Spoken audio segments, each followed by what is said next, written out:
chers téléspectateurs de Roger Lyon TV. Je m'appelle Eric et bienvenue dans l'émission La Bio Chrétienne.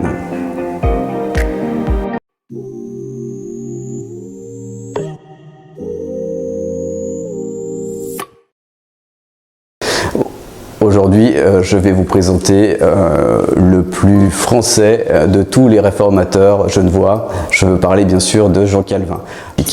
Alors, Jean Calvin né en 1509 à Noyon, en Picardie.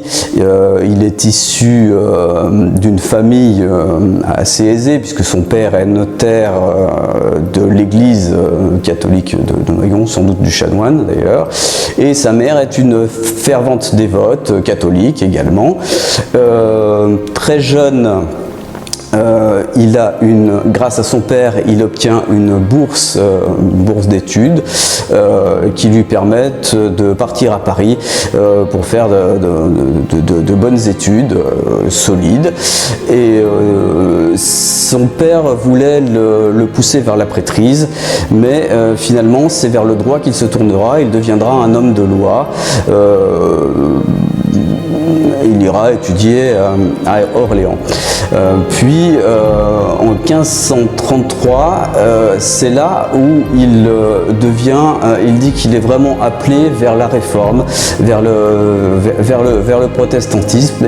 Et en 1534, il va renoncer à sa bourse, à ses avantages ecclésiastiques, pour vraiment montrer une rupture entre l'Église catholique et la foi prétendue réformée. Et lui, ce qu'il va faire, c'est qu'il va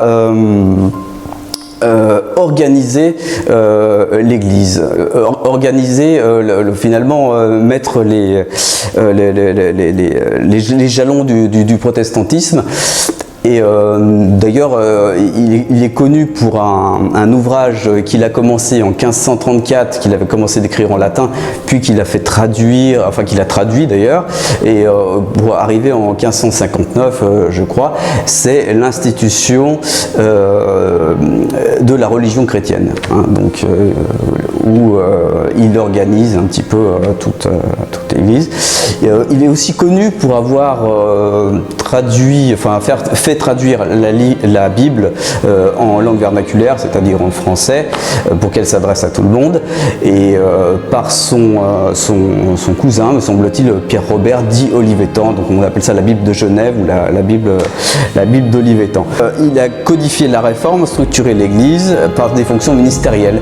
On voit par exemple en premier lieu les pasteurs, ce sont ceux qui prêchent et qui administrent les sacrements, les docteurs qui évangélisent et instruisent les croyants, les anciens qui assurent la discipline, et les diacres. Alors les diacres, il est connu pour ça.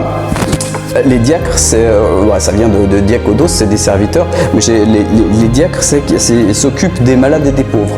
Donc aujourd'hui, on a gardé ce terme avec ce qu'on appelle la diaconie. Voilà, ce que fait l'Armée du Salut, la Croix-Rouge, et puis également, Calvin ne retient que 2 sacrements.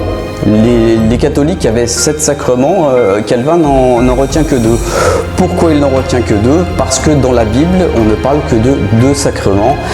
Ces 2 sacrements, vous l'aurez évidemment deviné, c'est le baptême, car le chrétien, comme le disait Luther, ne naît que par le baptême.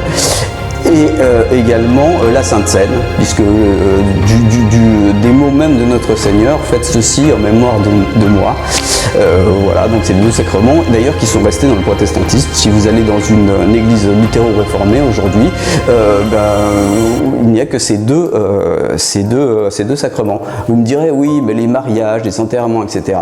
Ce ne sont pas des sacrements, ce sont ce qu'on appelle des actes pastoraux. Voilà. Et selon la légende, eh bien, Calvin donc est mort en 1564 d'un problème pulmonaire. Il serait quasiment mort